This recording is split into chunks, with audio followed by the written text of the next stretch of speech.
Hello, dear students. I am Dr. Govind Saraswat, Assistant Professor in English from Government College, Degana.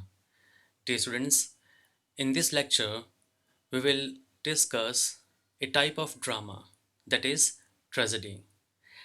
A tragedy is a tragic story of a good person or a good character, and that good character has some weakness in his character, and because of that weakness, he meets his tragic fall in the end.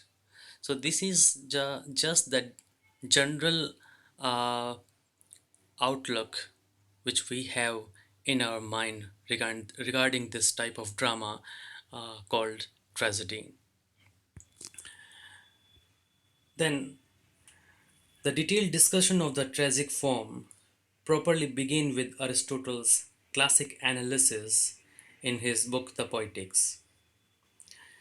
The definition of tragedy according to Aristotle is that tragedy is an action that is serious, complete, and of a certain magnitude, in language beautified in different parts with different kinds of embellishments through action and not narration, and through scenes of pity and fear, bringing about the catharsis of these emotions. An undeniable fact associated with this cathartic effect is that the tragic representation of suffering and downfall leaves an audience not depressed but relieved or even exalted. So, this definition of tragedy by Aristotle is all about how a tragedy should be written, what kind of effect it should produce. So, after this definition, let's discuss six basic elements of tragedy that were suggested by Aristotle. They are plot, character, diction, thought, spectator, and song. So, according to Aristotle, these six elements are should be there in a tragedy. Although he discussed in detail only plot and character, and the remaining elements are discussed in a general way. So we will talk about the two most important elements of tragedy. The first one is plot and then character. Regarding the plot of a tragedy, Aristotle says that the action which the tragedy imitates is its plot.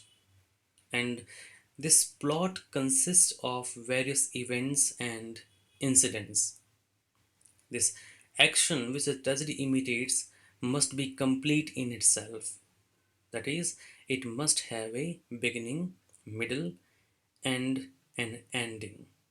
The beginning should be like that from which further action flows out, and it should not be dependent on any previous situation. The middle is which is based inevitably what has gone before and also leads to an inevitable conclusion. And then the satisfying end. And the satisfying end is that which flows inevitably what has gone before but which doesn't lead to any further action.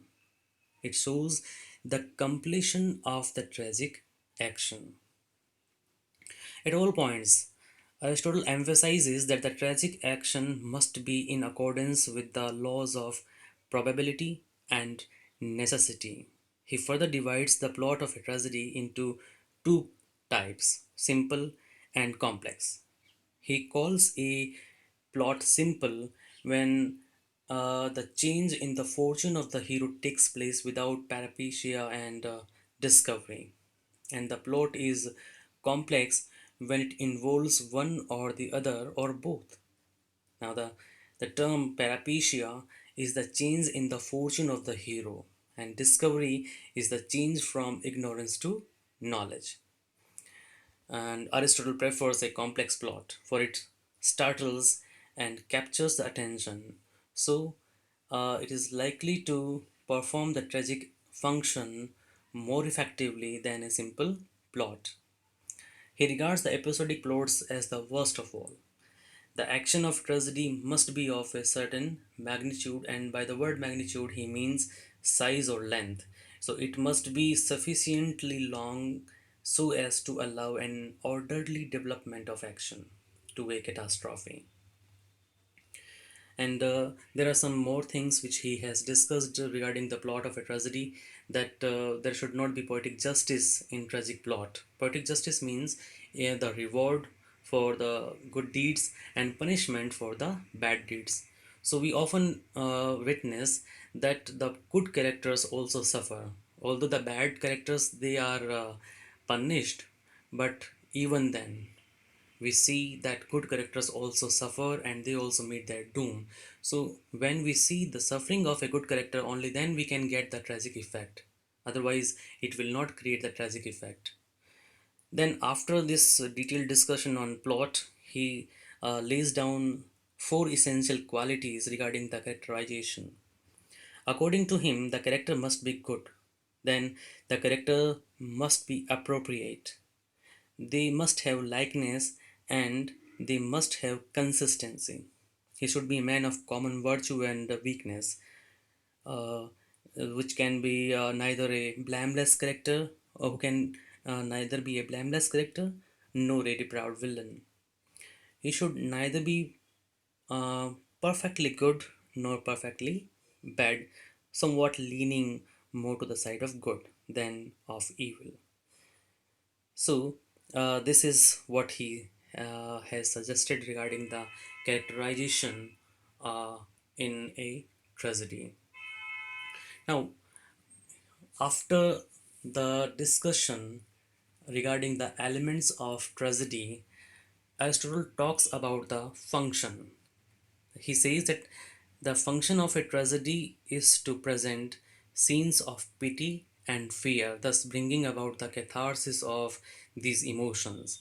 I have already explained the term catharsis in another video. So if you want to know more about catharsis, I suggest you to watch that video on catharsis in my playlist. But when he says that the function of the tragedy is to present scenes of pity and fear, thus bring about by bringing about the catharsis of these emotions, but he did not mention as to how the tragedy uh, should do so. His silence provoked provoked various explanations from many critics regarding its function.